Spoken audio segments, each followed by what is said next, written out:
Hello and welcome everyone. Today we're going to be working with Spellbinder's House Mouse Pop. And this is a cute little mouse that's blowing a big bubble, and there's a bumblebee. And we've got some gum wrappers, and I'm just going to bring in this cream colored paper that I had on hand, and I'm going to bring in my purple blending brush. I thought there was enough ink on there to just blend this up, but there's not. So I'm going to bring in my Distressed Oxide Wilted Violet, and we'll just ink it up, and we're going to add a little color to the bottom of this panel here.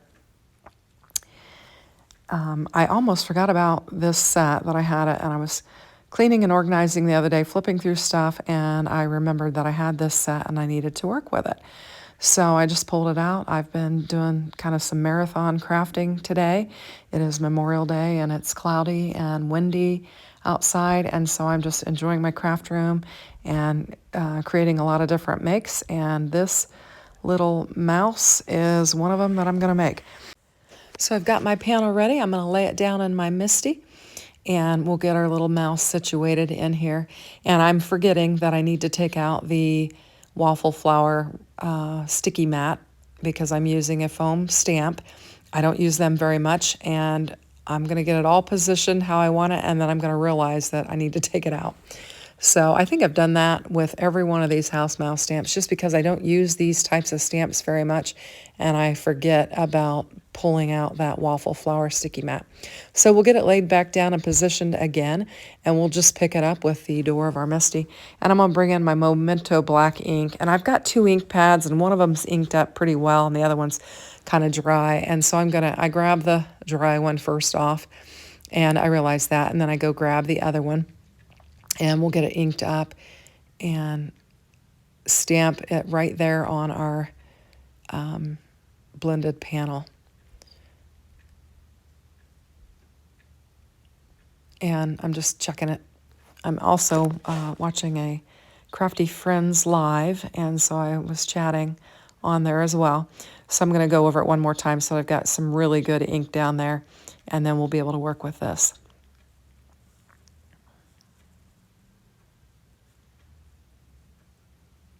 And I'm chatting again on the live. I've got my little keyboard over there and I'm typing it up. I guess I could have cut that out, but I'm just kind of showing you my whole process here. So I'm going to get my Misty out of the way, and I'm going to bring my panel in, and I'm thinking that I want to blend that bubble and not color it. So I'm grabbing some, I had this piece that had a circle die cut out of it. I'm not quite sure what I used it for. Actually, I think I used it to stamp my logo on. I had messed up on one of my other cards. You might have seen it in my previous video, and I had to stamp that. And I thought I could mask with that and cover it up, but I see there's a little bit peeking through in a couple spots.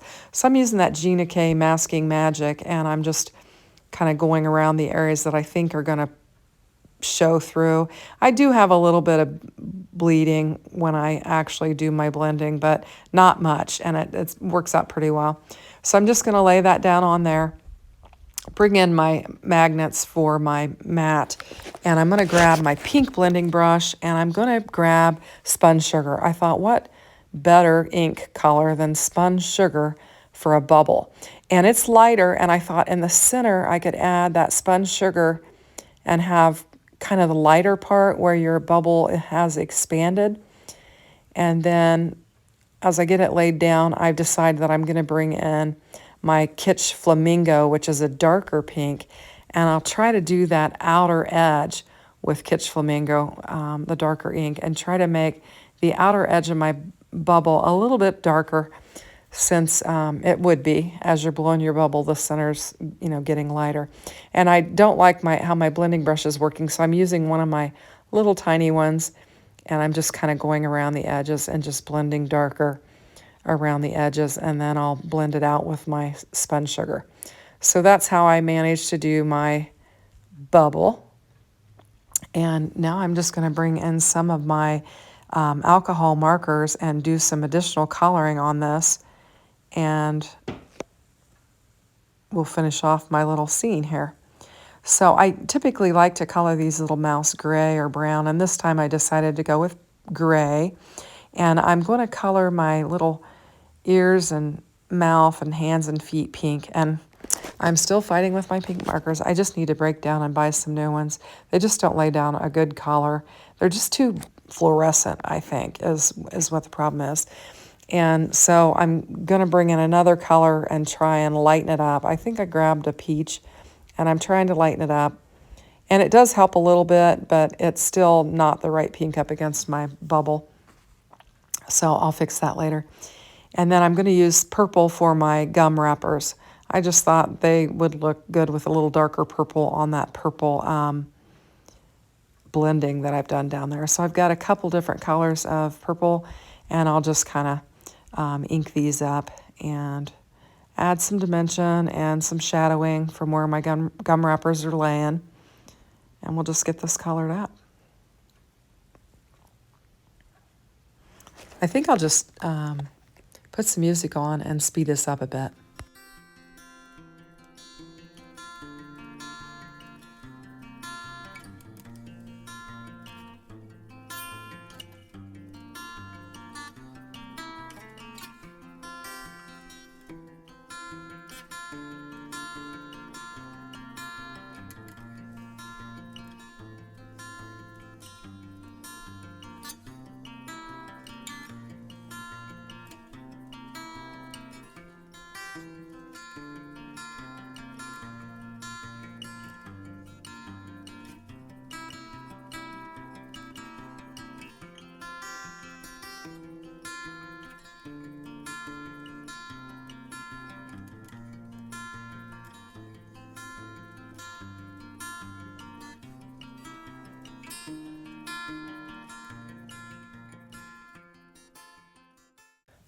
Now, I've pretty much finished up my coloring to this point. I want to do a little bit of cleanup on it. I'll bring in my colorless marker there and try to clean up that little edge where my masking didn't cover it. And I did use my colorless marker on my little mouse's mouth, feet, and hands to lighten it, and it did lighten it sufficiently, so I was happy with that. Now I'm going to cut it down. I want to get rid of a little bit of the edges on the side and then some of the purple on the bottom. So I'll just trim this up on both sides and just have a little bit less of that purple showing on the bottom, and then we'll get it ready for our card base. So I think it looks cute. It's pretty simple. I was trying to think, what I might add to it to, kind of add some interest to it. And I really just didn't think of anything else I wanted to add. I was thinking about maybe a layering die or something like that, but then I just decided that I'd bring in some black and trim it out. So now that I've selected my paper, I'm going to go with this paper from Spellbinders. It is, I think it's called Amethyst. I'll link it in the description box below, but I like this color, and this is where I decide I want to trim it out in black. And so I bring in this piece of black, and I cut this piece wrong, and then I cut another piece, and I wind up getting it too small. And I'll actually add, this is where I realize I've cut it too small. So I bring in another piece, and I cut it down to the measurements that I think I want to use.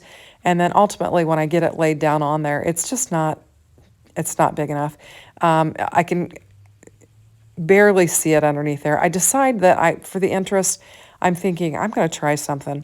So I just grab one of my embossing folders, and I lay that panel in there, and I take to my die cutting machine, and I get it embossed. I was actually afraid I might ruin the panel. I think I did stretch it a little bit, and I think that's where I run into the problem with this panel that I was going to layer it up with.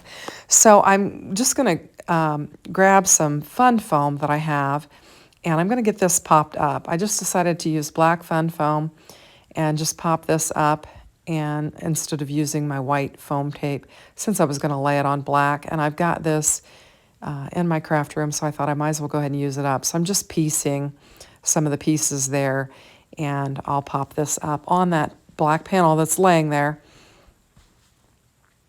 And so it's just got adhesive on one side, so I just laid the adhesive side down on the panel, and then I'm adding my Bearly Art glue that's in my Sweet Petunia glue press on there, and we'll get it layered down. And I will fuss with this quite a bit, trying to get it exactly like how I want it. And this is where I'm deciding it's not going to have a big enough layer on there. I'm laying it on there, and I'm looking at it, and I'm like, you don't really see the black when you're looking over the top of it. So to remedy that, I'm just going to bring in another piece of black paper and I'm going to cut it larger. So that's what I'm doing. Just cut that down. And so we're just going to lay this panel on top of that, and then we'll have a better black. And I think it turns out okay. I think if, when you're up close, you can see that it's 2 layers, but I don't think that's a problem. But it does give me the black edge all the way around it like I want it. And I am fussing trying to get it lined up. And the fun foam is allowing me to move it a little bit, so that was kind of nice. And we'll just get this glued up and laid down on there. And then I've got the embossed detail, so I don't really think I need anything else. And so I'm just going to bring in my hammer mill card base, get this laid down, and this will finish up this card.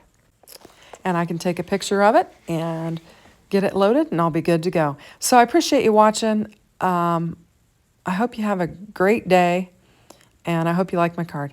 Thanks for stopping by. Bye-bye.